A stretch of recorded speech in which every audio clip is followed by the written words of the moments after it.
The morning sky above New York changed everything for humanity. Sarah Chen stood on the observation deck of the United Nations building, watching massive silver ships descend through the clouds like falling stars. The ships were beautiful, smooth and curved like teardrops made of liquid metal. They moved without sound, without smoke, without any sign of the crude rockets humans used to crawl into space. Sarah adjusted her translator earpiece and straightened her navy blue suit. As Earth's lead ambassador, she would be the first human to speak with beings from another world. Her heart hammered against her ribs, but she forced her face to stay calm. The whole world was watching. The largest ship landed in Central Park with impossible gentleness. The grass barely bent under its weight. A doorway opened in the ship's side like water parting, and 3 figures stepped out. They were tall and thin, with pale blue skin that seemed to glow softly in the sunlight. Their heads were larger than human heads, and their eyes were dark and deep like pools of still water. The leader approached Sarah with smooth, flowing steps. When it spoke, the words came through her earpiece in perfect English, though she could see its mouth moving differently. "Greetings, people of Earth. I am Zephyr of the Galactic Council. We have traveled far to meet you." Sarah bowed slightly, the way the diplomatic team had practiced. "Welcome to Earth. I am Ambassador Sarah Chen, speaking for all humanity." Zephyr's face moved in what might have been a smile. "We have watched your species grow for some time. You show promise, but you also show great danger to yourselves. Your wars, your pollution, your conflicts threaten to destroy this beautiful world." Other aliens emerged from the ships now. Some looked like Zephyr. Others were different. One race had 4 arms and golden skin. Another had thick gray hide like elephants. All of them watched the humans with expressions that seemed kind but distant, like adults watching children play. "We offer you membership in the Galactic Council," Zephyr continued. "For over 10,000 years we have kept peace among the stars. We can help you end war, heal your planet, and reach for the cosmos safely." Sarah felt her breath catch. This was beyond humanity's wildest dreams. "What would this membership require?" "Very little," said another alien, this one with the golden skin and 4 arms. "We ask only for some of your planet's resources to help build the ships and stations needed for your protection. In return, we offer you medicine that can cure any disease, energy that will never run out, and shields to protect your world from the hostile forces that roam the galaxy." The demonstration began immediately. The aliens showed Sarah and her team a small device that could heal cuts in seconds. They displayed energy generators the size of briefcases that could power entire cities. Most impressive of all, they activated a shimmering barrier around their ship that made missiles bounce off like rubber balls. "These gifts we give freely," Zephyr said, "to show our good intentions. When you join the council, you will receive much more." Sarah looked at the miraculous technology around her. The medical device alone could save millions of lives. The energy generators could end the climate crisis overnight. The shields could protect Earth from asteroids or attacks. "How long do we have to decide?" she asked. "Time is important," Zephyr replied, his expression growing serious. "There are forces in the galaxy that destroy young species before they can grow strong. They have noticed your radio signals, your first space flights. We can protect you, but only if you accept our help soon." The fear in Zephyr's voice seemed real. Sarah had read the briefings about hostile alien possibilities. If there really were dangerous species out there, Earth needed protection desperately. Over the following weeks, more council ships arrived. They brought gifts and wonders that made human scientists weep with joy. Cancer vanished overnight with their medical technology. Power plants shut down as alien energy cores took over. The aliens even helped clean the oceans and repair the ozone layer. The world leaders met in emergency sessions. Some worried about the cost, but the benefits seemed too great to refuse. When the aliens showed them footage of destroyed worlds, planets turned to glass by unknown attackers, the choice became clear. Sarah found herself working closely with Zephyr and the other council representatives. They were patient teachers, answering every question with detailed explanations. They showed respect for human culture and seemed genuinely interested in Earth's music, art, and literature. "Your species has a unique creativity," Zephyr told her one evening as they watched the sunset from the UN building. "Most races think in straight lines, but humans think in spirals and circles.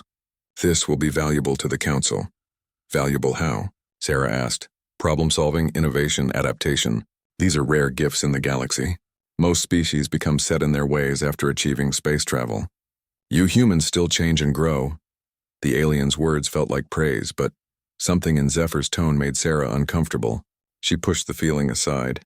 Perhaps aliens just spoke differently about such things. The signing ceremony took place 3 months after first contact. Representatives from every nation on Earth gathered in Geneva.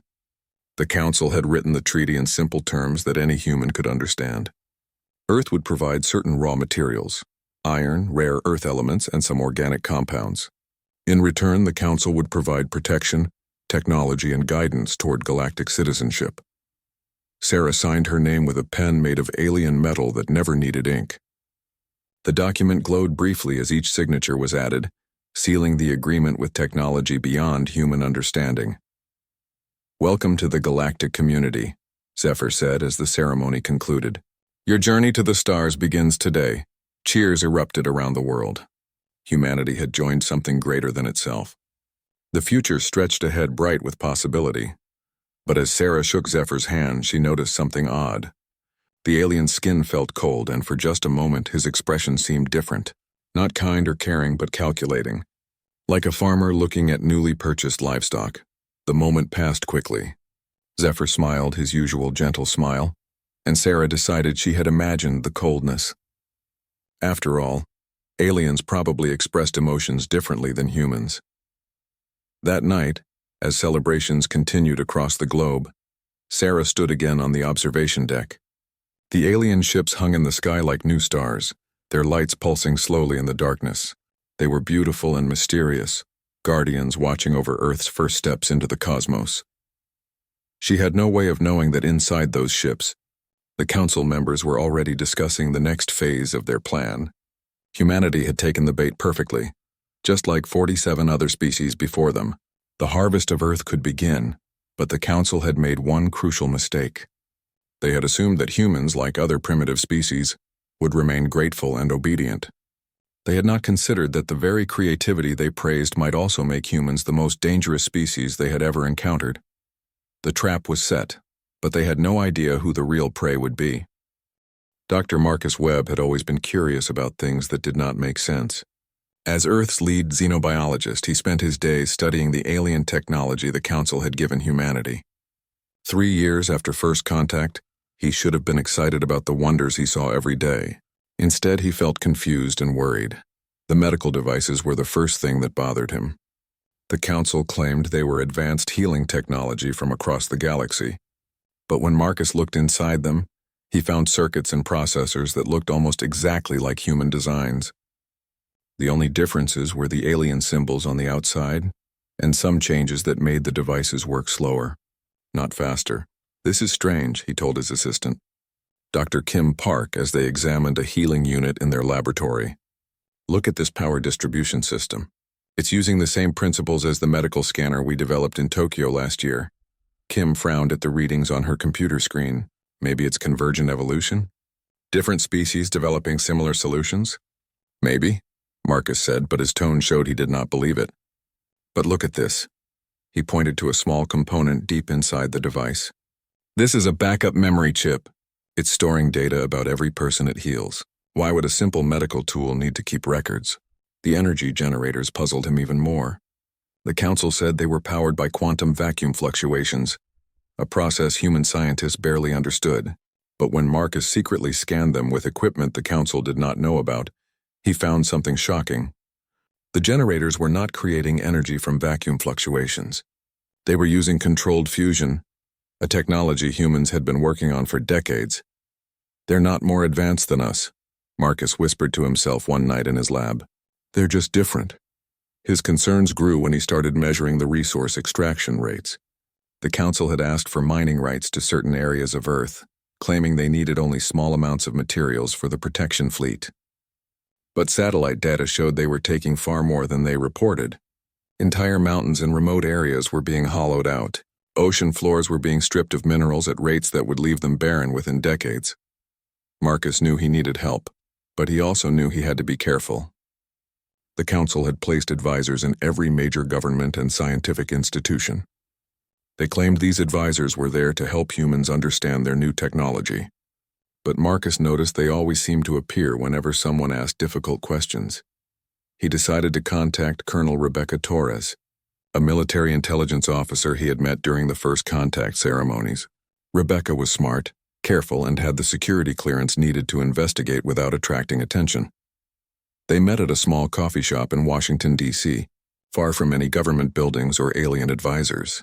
Rebecca looked tired, with dark circles under her brown eyes and worry lines around her mouth. "I've been hoping someone like you would contact me," she said quietly after Marcus explained his concerns. "We've been seeing things that don't add up either." Rebecca told him about the military equipment the council had provided. The weapons were impressive, but they were also limited in strange ways. The targeting systems could not be modified or improved. The power sources could not be replicated or reverse engineered. Most importantly, all the weapons had built-in shut-off codes that only the council knew. "It's like they gave us toys instead of real weapons," Rebecca said. "Everything looks advanced, but when you really examine it, it's designed to keep us dependent on them." Marcus felt his stomach tighten. "What about the defensive shields around Earth?" Rebecca's expression grew darker. "That's the worst part. Our satellites show the shields only protect against certain types of attacks. They're useless against council weapons. It's like they built a fence that only keeps out everyone except themselves." The two began working together in secret, meeting in different locations and using secure communication methods Rebecca had learned in the military. They recruited a small team of trusted scientists and officers who had noticed similar problems. Dr. Elena Vasquez, a quantum physicist from Mexico, joined them after discovering that the council's computer systems were actually less sophisticated than the quantum computers humans were developing. "Their processing power is impressive," she explained during one of their secret meetings, "but their programming is rigid and linear. They cannot adapt or learn the way our systems can." Professor James Chen, a linguist and Sarah's younger brother, brought even more disturbing news. He had been analyzing the alien languages and found patterns that suggested the council races had once been much more diverse in their thinking and expression. "Their current languages are simplified, almost mechanical," he said. "It's as if their original creativity has been systematically removed." The group began calling themselves the Prometheus Project, after the Greek god who gave fire to humanity. They worked carefully, pretending to continue their normal research while secretly investigating the truth about their alien benefactors. The breakthrough came when Marcus gained access to a damaged council surveillance device. The aliens claimed it was a weather monitoring station, but Marcus discovered it was actually recording human behavior, communication patterns, and technological development. Even worse, it was transmitting this data to council ships hidden on the far side of the moon. "They're studying us like lab rats," Rebecca said when Marcus showed her the data. "Every conversation, every innovation, every movement is being recorded and analyzed." The surveillance data revealed something else that chilled them to the bone. The council had files on 47 other species, all listed as managed populations. Each file contained similar information: resource extraction rates, population control measures, and something called pacification status. Elena managed to decode some of the files using a combination of human and captured council technology. What she found made the group realize the true scope of what they were facing. "The council has been doing this for thousands of years," she reported during their next meeting. "They find young species, offer them protection and technology, then slowly take control of their worlds. Look at this species here, the Xeraphim. Their file shows they once had 7 different forms of government and over 300 distinct cultural groups. Now they have one central authority that answers directly to the council." Marcus studied the files with growing horror. Species after species showed the same pattern. Diverse creative civilizations gradually simplified and homogenized until they became nothing more than resource producers for the council. "What happens to the ones who resist?" Rebecca asked. Elena's face went pale. "According to these files, there are no resistant populations. Either they're all successfully pacified or—" She did not need to finish the sentence. The group understood that resistance might mean extinction, but James made a discovery that gave them hope. Hidden in the deepest parts of the linguistic data, he found traces of older communications from the managed species. Brief messages, sometimes just single words, that suggested some populations were not completely controlled. "There are others out there who remember what they used to be," he said. "The pacification isn't perfect, Some part of their original nature survives, hidden but not destroyed. The Prometheus Project realized they faced a choice. They could accept humanity's fate as another managed population, or they could fight back. But fighting would require careful planning and absolute secrecy. The Council had advantages in technology and experience. But humans had something the Council seemed to have forgotten how to value: the ability to think in unexpected ways. Rebecca summarized their situation during their final planning meeting. They've been playing this game for thousands of years, but they've never played it against humans.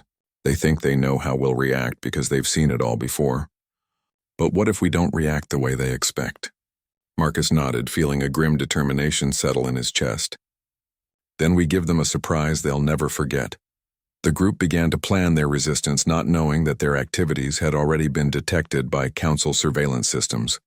But the Council, confident in their ancient experience with primitive species, decided to let the humans play their little games a while longer. After all, how could a species that had barely reached their own moon possibly threaten the masters of the galaxy? It was exactly this kind of thinking that would prove to be the Council's greatest mistake. The truth hit Marcus Webb like a punch to the stomach when he finally decoded the complete Council database. He sat in the hidden laboratory beneath the University of Geneva, staring at data that rewrote everything humanity thought they knew about their place in the galaxy. Earth was never meant to be a partner. It was designated as Resource World 347b. Humans were classified as primitive extraction support personnel, with a planned operational lifespan of 200 years before total resource depletion. After that, the survivors would be relocated to smaller worlds where they could be monitored more easily. "My God," whispered Dr. Elena Vasquez as she read over Marcus's shoulder. "We're not members of anything. We're just another mining colony." Rebecca Torres stood behind them, her jaw clenched so tight that muscles bulged in her neck. "How many other worlds?" Marcus scrolled through the files with shaking hands. 47 confirmed. "But there are references to hundreds more over the centuries. Some are still active mining operations, others—" He stopped at a file marked with red symbols. "Others are listed as depleted, population relocated." The Prometheus Project had grown over the past 6 months. Their secret network now included scientists, military officers, and government officials from 12 different countries. They met in hidden locations: abandoned subway tunnels, deep caves, underwater research stations, anywhere the Council's surveillance could not reach. Professor James Chen had made a discovery that changed everything. While studying the linguistic patterns of managed species, he found hidden messages embedded in their official communications, short phrases and word patterns that seemed meaningless, but actually carried desperate pleas for help. "The Seraphim are still fighting," he explained to the group during a meeting, "in an old mine shaft in Colorado. Their official messages to the Council are full of compliance and gratitude, but hidden in the grammar structure are warnings. They're telling us to run, to hide, to never trust the promises."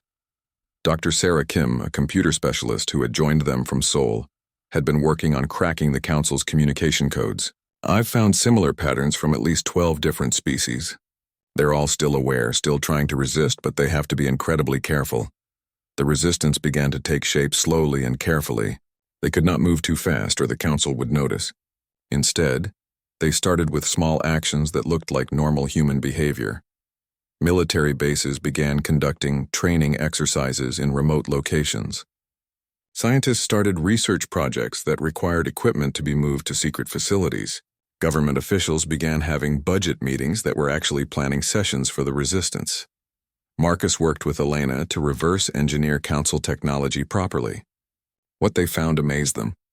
The aliens' technology was not superior to human designs. It was just older and more standardized. The Council had stopped innovating centuries ago, relying on the same solutions they had always used. "Look at this power coupling," Elena said, showing Marcus a component from a Council ship. "It's efficient, but it's also completely inflexible. Human engineers would have improved this design a dozen times by now." "Why haven't they?" Marcus asked. "Because they don't need to," Elena replied grimly. "When you control hundreds of worlds and thousands of species, you don't need innovation. You just need reliability." But humans were different. Rebecca's military contacts had been secretly modifying Council weapons, finding ways to improve their effectiveness and remove the built-in limitations. Dr. Chen discovered that human quantum computing principles could break Council encryption in minutes instead of years. Most importantly, human pilots and soldiers were adapting to alien technology faster than the Council expected. "We're not just learning their systems," Rebecca reported to the group. "We're making them better. Our pilots are flying Council ships in ways the original designers never imagined. Our engineers are finding improvements the aliens missed." The Resistance's greatest advantage was something the Council had never encountered before: genuine cooperation without central control. Other species had either submitted completely or tried to fight using traditional military structures. Humans were doing something unprecedented. They were organizing without a single leader or command structure. Each cell of the Resistance operated independently, connected to others through carefully hidden communication networks. If one group was discovered, the others could continue operating. It was a structure that confused the Council's surveillance systems, which were designed to track hierarchical organizations. Sarah Chen, still serving as Earth's ambassador, had become their most valuable asset. She continued to meet with Zephyr and other Council leaders, playing the role of a grateful and trusting human while secretly gathering intelligence. "They're getting nervous," she reported during a secret meeting with Marcus and Rebecca. "Zephyr asked me yesterday if humans always ask so many questions about technical specifications. I told him we're just naturally curious, but I could see concern in his expression." The Council had noticed that humans were adapting to their technology much faster than expected. Other species typically took decades to learn basic operations. Humans were mastering advanced systems in months and finding applications the original designers had never considered.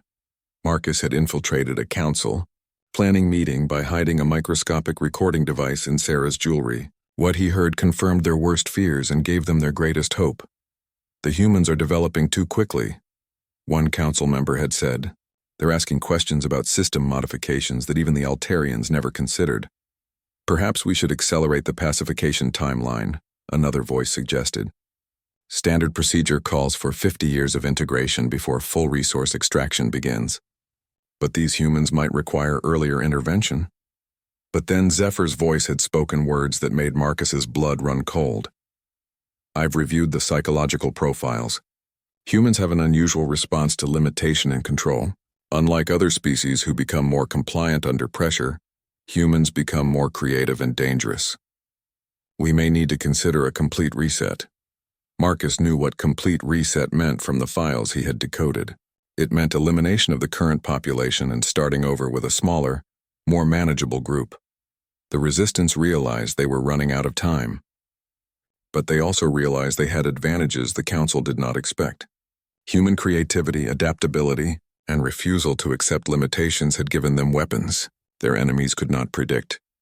Elena made the breakthrough that changed everything when she discovered that human brain patterns could interface directly with Council computer systems. The aliens had designed their technology to work with their own mental structures, which were more rigid and predictable than human thoughts. "We can get inside their systems," she explained excitedly to the group. "Not just hack them, but actually become part of them. Their security is designed to keep out external attacks, not internal integration." Rebecca began planning the military aspects of their resistance. Human forces were now secretly equipped with improved Council weapons and ships modified with human innovations. But more importantly, they had learned to think like the Council's enemies instead of their subjects. "They expect us to fight like the other species they've conquered," she told her officers during a briefing in an underwater base. "Central command, predictable tactics, easy targets. Instead, we're going to fight like humans." The plan they developed was unlike anything in the Council's experience. Instead of trying to match the aliens' military power, they would use humanity's greatest strength, the ability to think in ways that made no sense to anyone else. Marcus looked at the faces around him in their latest meeting. Scientists, soldiers, diplomats, and engineers from every continent on Earth. They were planning to fight an empire that controlled half the galaxy using nothing but human stubbornness and creativity. "Are we really going to do this?" asked Dr. Kim, looking both terrified and excited. Rebecca smiled grimly. "The Council made one big mistake. They assumed we'd be grateful to be their slaves. They never considered that humans might prefer to be free." Marcus nodded, feeling the weight of their decision. Then let's show them what happens when you underestimate the species that climbed out of caves and built rockets to reach the stars. The resistance was ready to move from hiding to action. But first, they needed to wait for the council to make their next move. According to the intercepted communications, that move was coming soon, and when it did, humanity would be ready to surprise the galaxy's masters in ways they could never imagine. The attack came at dawn on a Tuesday, exactly as the Prometheus project had predicted it would. Sarah Chen was in her office at the United Nations when the emergency alarms began wailing across every major city on Earth. Through her window, she could see council ships descending from orbit. But these were not the graceful diplomatic vessels humanity had grown used to. These were warships, angular, dark, and bristling with weapons that hummed with deadly energy. Her secure phone buzzed with the coded message she had been expecting for months. Prometheus falling, Zeus rising. The trap was finally closing, but humanity was ready. Zephyr appeared on every television screen, computer monitor, and communication device on the planet simultaneously. His usual gentle expression was gone, replaced by cold authority that sent chills down Sarah's spine. People of Earth, his voice echoed across the world. We regret to inform you that hostile forces have been detected approaching your solar system.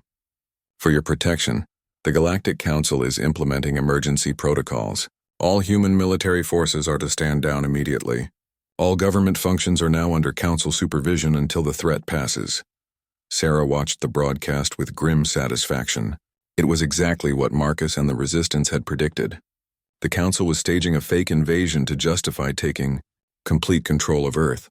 But what Zephyr did not know was that his emergency protocols were about to trigger the largest surprise in galactic history across the globe. Council forces moved to secure key locations. They expected to find frightened humans cowering in their cities, grateful for alien protection. Instead, they found empty buildings and abandoned military bases. Colonel Rebecca Torres stood in the command center of the Prometheus facility, hidden 3 miles beneath the Pacific Ocean. Around her, displays showed council ships landing at military bases across 6 continents. Every single base they captured was a decoy. Phase 1 complete, reported her communications officer. All council forces have taken the bait. They're occupying empty facilities while our real forces remain hidden. Rebecca smiled grimly. The council's intelligence was 3 years out of date. They were seizing the military installations that humanity wanted them to find. While the real resistance operated from locations the aliens did not even know existed. Dr. Marcus Webb was in another hidden facility, this one carved into an Antarctic mountain. For 2 years, human engineers had been building secret bases in locations the Council considered uninhabitable. The aliens came from temperate worlds and had never bothered to study Earth's polar regions or deep ocean trenches. It was an oversight that would cost them dearly. Elena, what's the status on our computer integration? Marcus asked. Dr. Elena Vasquez looked up from her bank of modified Council computers, her eyes bright with excitement. We're inside their main communication network. They have no idea we're there. Every order they send, every troop movement they make, we see it before their own forces do. The breakthrough had come when Elena discovered that human neural patterns could integrate with Council computer systems in ways the aliens never expected. Instead of trying to hack their way in from the outside, humans could literally think their way into alien networks. Their security is designed to keep out foreign technology, Elena had explained to the resistance leaders. But it can't defend against minds that think differently than they do. To their computers, we don't look like invaders. We look like a new kind of council member. James Chen was monitoring the linguistic patterns in council communications from his station in a hidden facility beneath the Sahara Desert. What he found confirmed their intelligence about council psychology. They're following Standard Conquest Protocol 7, he reported over the secure network.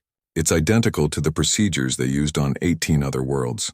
They literally cannot imagine that we might respond differently than every other species they've conquered. The Council's rigid thinking was becoming their greatest weakness. They had used the same strategies for thousands of years because those strategies had always worked before. The idea that humans might have prepared for their exact tactics was beyond their comprehension. Sarah remained in her office, playing her role as the shocked and confused ambassador. When Zephyr arrived with his escort of armed council guards, she put on a perfect performance of fear and betrayal. "What is this?" she demanded, her voice shaking with apparent terror. "You said you were our protectors." "The situation has changed," Zephyr replied coldly. "Your species has proven more difficult to guide than anticipated. This intervention is necessary for galactic security. But the other governments will never accept this," Sarah protested. Zephyr's expression showed something that might have been pity. "The other governments are already under our control.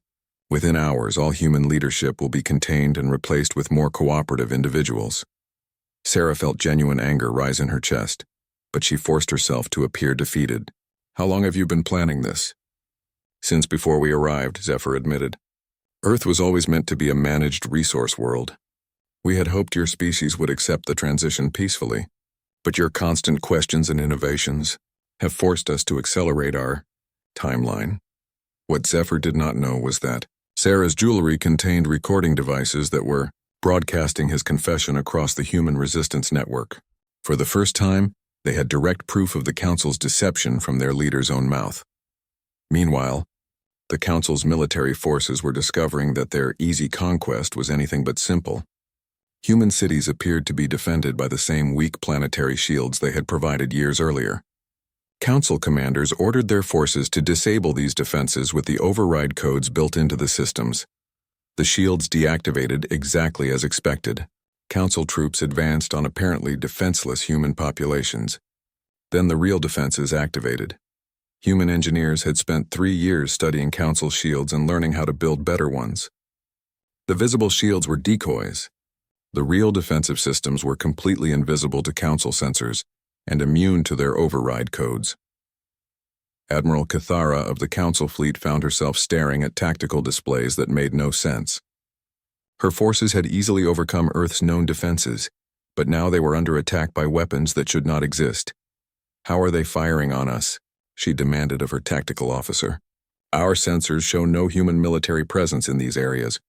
"Unknown, Admiral," the officer replied, his voice tight with confusion. "The attacks appear to be coming from underground and underwater installations we cannot detect." The Council had made another crucial error.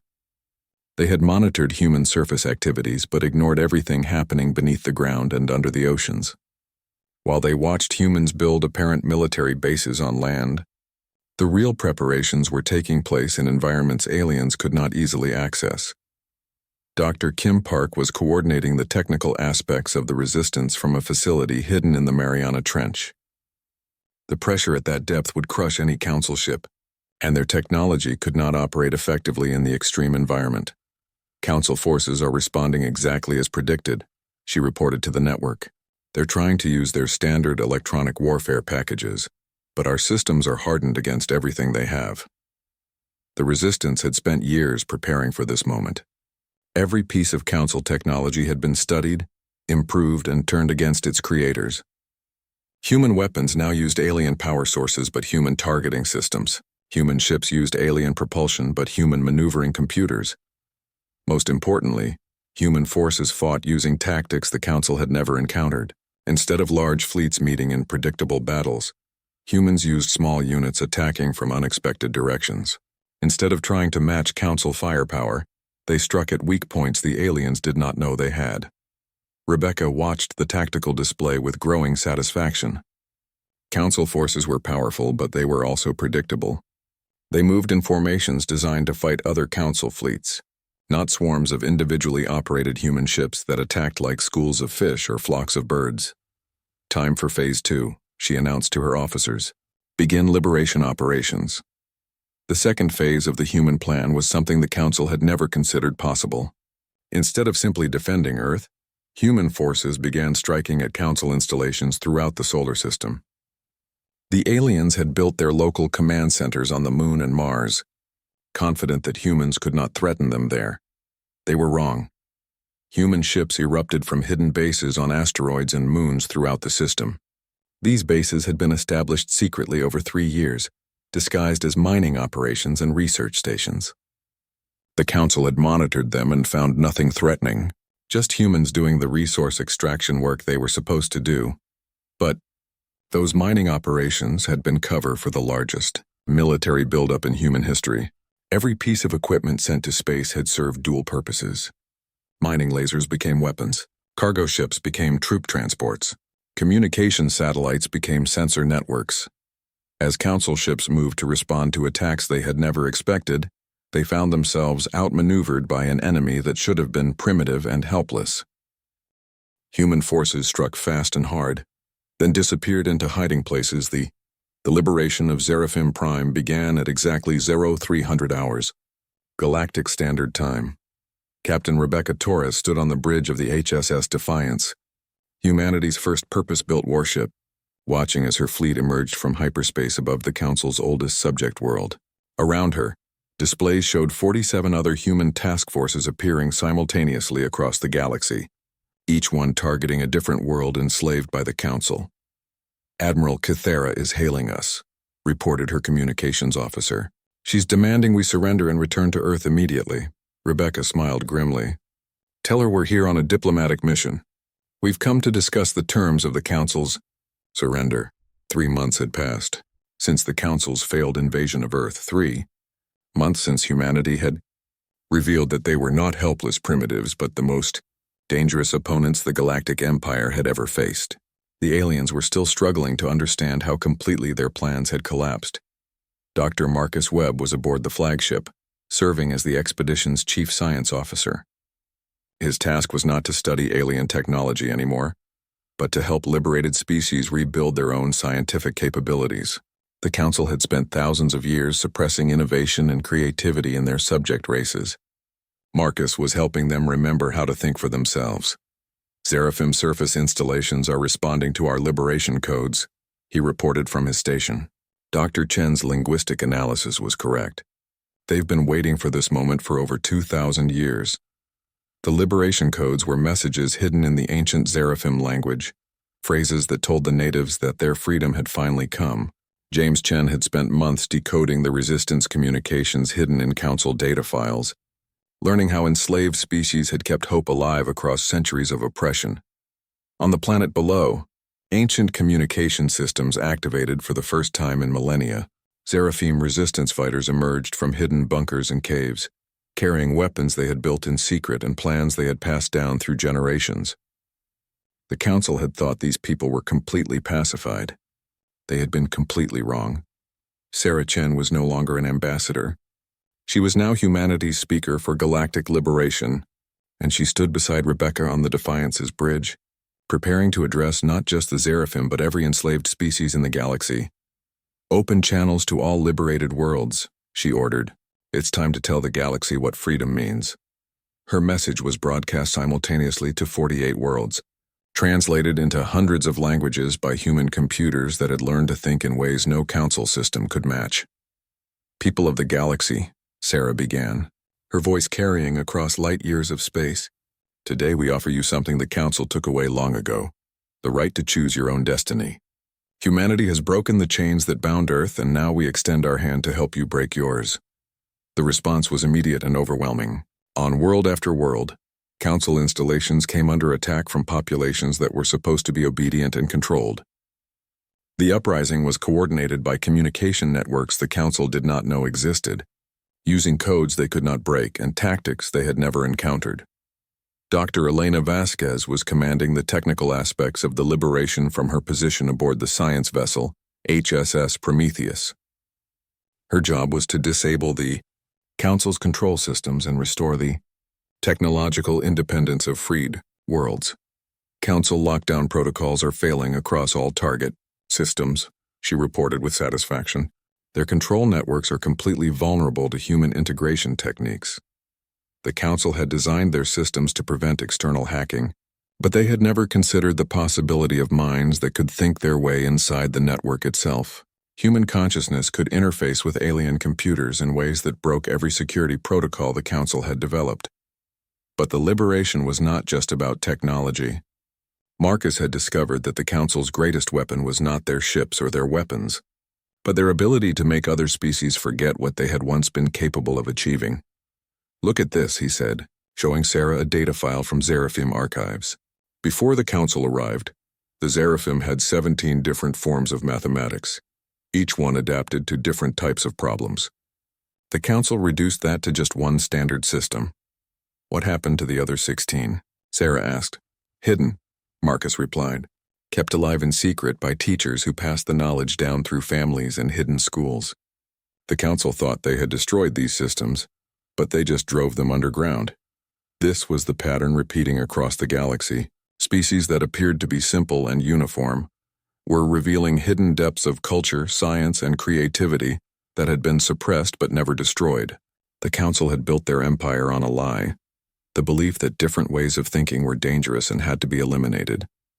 James Chen was aboard the communication ship HSS Babel, coordinating with resistance movements across dozens of worlds. His discovery of the hidden language codes had made the simultaneous uprising possible, but what he was finding now amazed him even more. Each species has been keeping their original languages alive in secret, he reported to the fleet commanders. The Altarians have been hiding poetry in their work reports for 800 years. The Cathani have been encoding mathematical theorems in their children's songs. The diversity the Council tried to destroy has been growing stronger in hiding. The military aspects of the liberation were going better than anyone had dared hope. Colonel Torres, now commanding ground forces from her base on the moon, was coordinating with native resistance movements that had been preparing for this day across centuries. Council forces are responding exactly as our simulations predicted, she reported.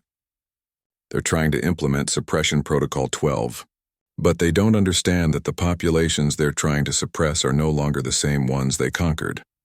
The Council's forces were built for fighting other regular military units, not for dealing with entire civilizations that had suddenly remembered how to resist.